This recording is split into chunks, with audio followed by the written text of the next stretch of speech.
Class 7 থেকে 12 পর্যন্ত সমস্ত ছাত্রছাত্রীদের জন্য এডুভবন নিয়ে এলো এক অভাবনীয় সুযোগ।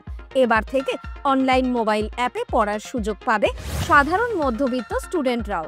সরকারি চাকরির প্রস্তুতিতেও সাহায্য করবে এডুভবন। এই সব কিছুই মাত্র 1 টাকায়। বিশদ জানতে স্ক্রিনে দেওয়া নম্বরে হোয়াটসঅ্যাপ করো এখনই। সকাল থেকেই আকাশের মুখ ভার, সেই আবহেই ফের রাজ্য জুড়ে ঝড় বৃষ্টির পূর্বাভাস দিল আলিপুর। বুধবার বিকেলের দিকে ঝড় বৃষ্টির পরিস্থিতি তৈরি হতে পারে।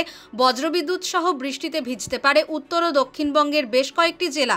কোথাও কোথাও আবার বৃষ্টির সঙ্গে পাল্লা দিয়ে বইবে ঝোড়ো হাওয়া। হাওয়ার বেগ পৌঁছতে পারে ঘন্টায় 30 থেকে 40 কিলোমিটারে।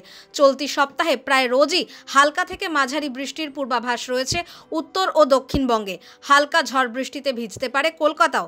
বুধবার শহরের কোথাও কোথাও বিক্ষিপ্তভাবে ঝড় বৃষ্টির সম্ভাবনা রয়েছে। তবে হাওয়া অফিস জানিয়েছে ঝড় বৃষ্টির পূর্বাভাস থাকলেও এখনই তাপমাত্রার খুব একটা পরিবর্তনের সম্ভাবনা নেই।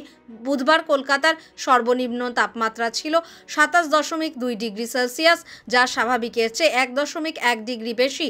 মঙ্গলবার দিনের সর্বোচ্চ তাপমাত্রা ছিল 34.2 ডিগ্রি সেলসিয়াস, স্বাভাবিকের চেয়ে 1.5 ডিগ্রি কম। আপাতত শনিবার পর্যন্ত কলকাতা সহ দক্ষিণের জেলাগুলিতে বজ্রবিদ্যুৎ সহ বৃষ্টির সতর্কতা জারি করেছে আলিপুর। কোথাও কোথাও দমকা হাওয়ার বেগ থাকতে পারে ঘন্টায় 50 থেকে 60 কিলোমিটার। ওই জেলাগুলির জন্য কমলা সতর্কতা জারি হয়েছে। বাকি জেলাগুলিতে জারি হয়েছে হলুদ সতর্কতা। বুধ, বৃহস্পতি ও শুক্রবার দক্ষিণের সব জেলাতেই বজ্রবিদ্যুৎ সহ ঝড় বৃষ্টির হলুদ সতর্কতা রয়েছে। বৃহস্পতিবার কমলা সতর্কতা রয়েছে উত্তর 24 পরগনা, পূর্ব ও পশ্চিম বর্ধমান, মুর্শিদাবাদ, নদিয়া এবং বীরভূমে। শুক্রবার 2 মেদিনীপুর, ঝাড়গ্রাম, পুরুলিয়া, 2 বর্ধমান, বীরভূম, মুর্শিদাবাদ এবং নদিয়ায় হলুদ সতর্কতা রয়েছে।